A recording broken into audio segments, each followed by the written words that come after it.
یہ رقم جو بکسوں کی بات ہوئی ہے, جو کیش کی بات ہوئی ہے, یہ دبئی سے قطر منتقلی کی بات ہے. اور جو گزشتہ ہفتے دستاویزات قطری خط مزید وہاں پیش کیے گئے, مزید دستاویزات پیش کی گئی, اس کے اندر ایک وہ لیٹر بھی موجود ہے جو 12 ملین درہم رقم کا ایک بات ہوئی کہ کیش دی گئی تھی. اس کے اندر ایک خط لگایا گیا جو کہ وزیر اعظم نواز شریف کے کزن ہیں, غالباً طارق شفیع ان کا نام ہے.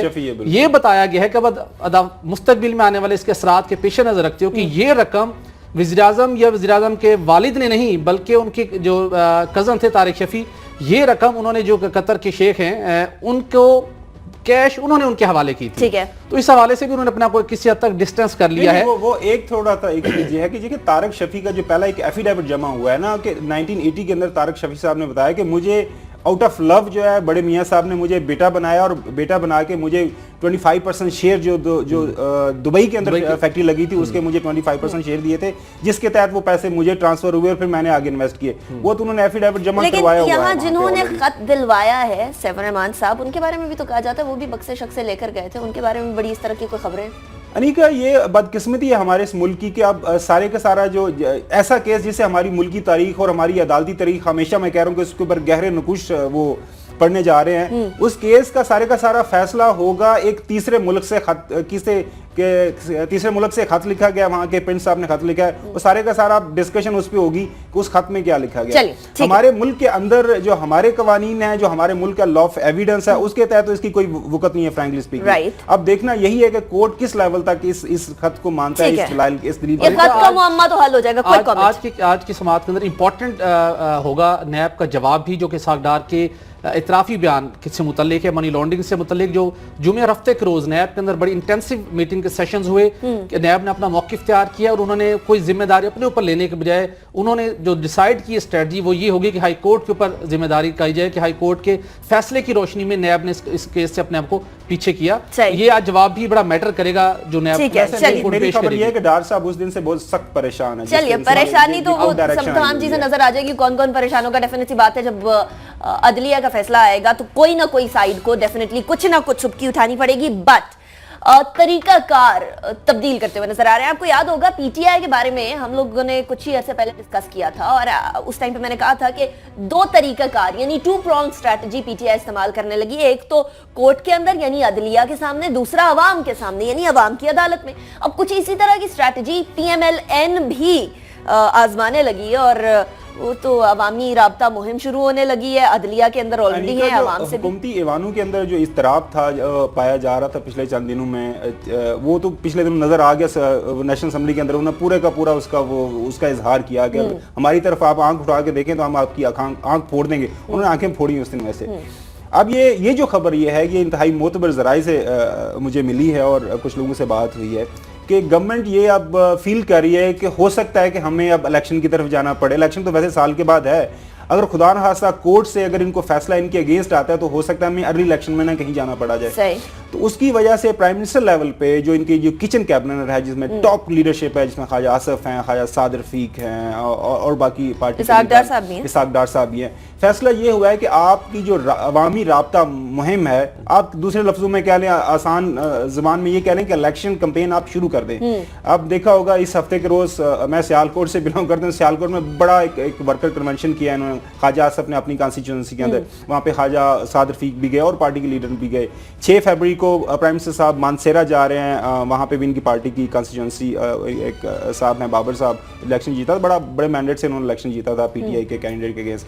6 فروری کو ادھر جا رہے ہیں. آسان لفظوں میں یہ ہے کہ پی ایم ایل این نے یہ ایک فیصلہ کر لیا ہے کہ اگر ہمیں کیا کہتے ہیں ورسٹ کم ورسٹ حالات میں اگر دوبارہ الیکشن کی طرف جانا پڑے تو ہم جائیں گے اور الیکشن لڑیں گے. اس کے لیے انہوں نے اپنی ساری پارٹی جو ٹاپ لیڈرشپ کو اس کو یہ میسج دے دیا ہے کہ آپ تیاری رکھیں, اپنے جو آپ کے جو چمچے کھڑچے ہیں ان کے ساتھ رابطہ کر لیں اور اپنی الیکشن کمپین آپ لوگوں کے ساتھ روابط بڑھانا شروع کر دیں. ہوگی ابھی وہ تحریک استحقاق والا بھی جو آج پارلیمنٹ کے اندر آنی ہے, اس کے اندر آپ کو لگتا ہے ماحول کچھ بہتر ہو پائے گا یا وہی اسی طرح کی سچویشن رہے گی؟ کل جو خورشید شاہ اور شاہمود قریشی جو اپوزیشن لیڈر ہیں Pakistan Peoples Party P T I کی طرف سے, انہوں نے یا سعادت صاحب کو فون کیا ہے اور لیکن خورشید شاہ صاحب گھڑسواری کرتے ہوئے گر گئے ہیں, یہ نہ ہو کہ یہاں بھی اس طریقے استحقاق میں بھی کہیں نہ کہیں گر وہ تو ہم نے اس دن کہا تھا نا کہ ان کی عمریں بڑھ گئی ہیں, تو انہوں نے میرے خیال میں ہماری خبر سنی گا جی ایسی کی تیسی, آپ کہہ رہے ہیں ہم بوڑھے ہو گئے, وہ گھوڑے سے گر گئے ہیں, ان کی ٹانگ میں بھی چوٹ آئی ہے, اور ساتھ ساتھ فاروق ستار صاحب جو کرکٹ کھیلتے ہوئے جو وہ گر گئے, چلے اللہ ہوپفلی ان کو چوٹ زیادہ نہیں آئی. طریقے استحقاق کا معاملہ ہے وہ یا صادق صاحب پوری کوشش کر رہے ہیں کہ کسی نہ کسی طرح جو ہے نا حکومتی اور جو اپوزیشن بینچز کے درمیان کوئی صلح صفائی کروائیں, تاکہ جو نیشنل اسمبلی کا سیشن ہے آج آرام سے چلے. آج 4 بجے انہوں نے میٹنگ بھی کال کر لی ہے سیشن میں جانے سے پہلے, تاکہ ان کو راضی کیا جائے اور آرام سے سیشن ہو. لیکن جس طرح کے جو ہے نا وہ ایک کہہ رہے ہیں کہ سیاست جس لیول پہ اب ابل رہی ہے نا ملک کے اندر, مجھے نہیں لگتا کہ اتنے آسانی کے ساتھ obviously اب الیکشن کے اندر سال 1.5 سال رہ گیا, اب ظاہر سی بات ہے ہر پارٹی نے ہر جماعت نے دکھانے کہ ہم زیادہ آگے ہیں, چاہے اپوزیشن ہو چاہے حکومت ہو. ایسے میں اپوزیشن بھی عوام کے پاس جا رہی ہے, حکومت بھی عوام کے پاس جا رہی ہے. پہلے ہی عوام نے جو سوالات اٹھائے تھے ان کے بارے میں کیوں نہیں یہ سوچ لیا گیا کہ ان کو جواب دے دیا جائے؟ ہر بار یہ کیوں ہوتا ہے کہ الیکشن کے بالکل 1 سال پہلے سب کو یاد آتا ہے ہاں عوام بھی ایک چیز تھی جس نے ہمیں لاسٹ ٹائم ووٹ دیا تھا. یعنی کہ دیکھیے اس کے 2 پہلو ہیں. پہلا پہلو تو یہ کہ تمام سیاسی جماعتوں کا جو محور ہے, جو ان کا آبجیکٹو ہوتا ہے, کمنگ الیکشنز ہوتے ہیں, اور جب وہ قریب آتے ہیں تو سب بڑھ چڑھ کے اس میں عوامی مسائل کو بنیاد بنا کر آگے بڑھتے ہیں.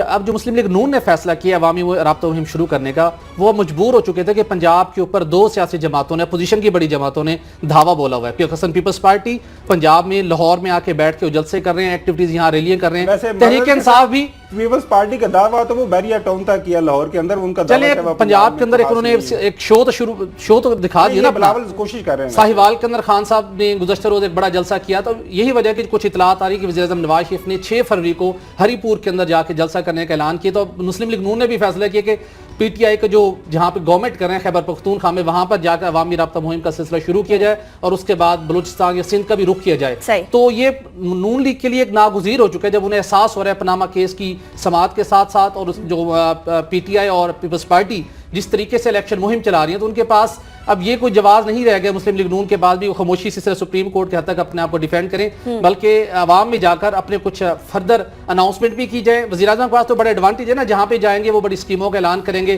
مختلف منصوبوں کے حوالے سے کوئی گراؤنڈ بریکنگ کریں گے, تو ایڈوانٹیج تو یقیناً ان کی بھی کوشش ہے کہ لی جائے. تو یہ سلسلہ چلے گا آنے والے دنوں میں ہوگا. ایک انٹرسٹنگ آپ کو فیکٹ بتاؤں کہ ایک سینئر حکومتی وزیر سے بات ہوئی, اس نے کہا جی دیکھیں یہ پی ٹی آئی نے تو اپنے پیسے لگانے ہیں, پاکستان پیپلز پارٹی نے بھی اپنی جیب سے خرچہ کر کے کمپین کرنی ہے, ہمارے پاس گورنمنٹ کے ہیلی کاپٹرز ہیں. ابھی دیکھیں اب سیالکوٹ میں اگر فنکشن ہوا ہے تو وہاں پہ سارے کے سارے حکومتی مشینری, حکومتی وزراء اپنی گاڑیوں پہ جاتے ہیں, ان کی پوری منسٹری جو ہے وہاں پہ جو کیا کہتے ہیں کہ فرنٹ پارٹی وہاں پہ پہنچی ہوتی ہے.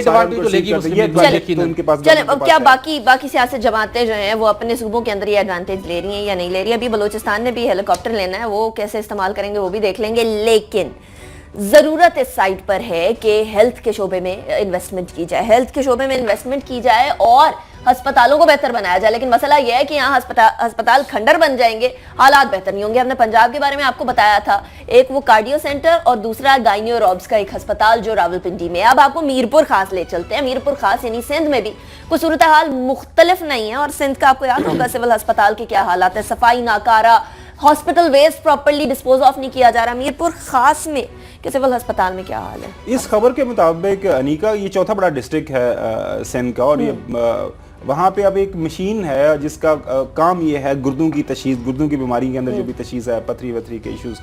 اب وہ کافی دن 3 سال سے خراب پڑی ہوئی ہے. یہ اس کی کوئی 3 کروڑ کے قریب مالیت ہے.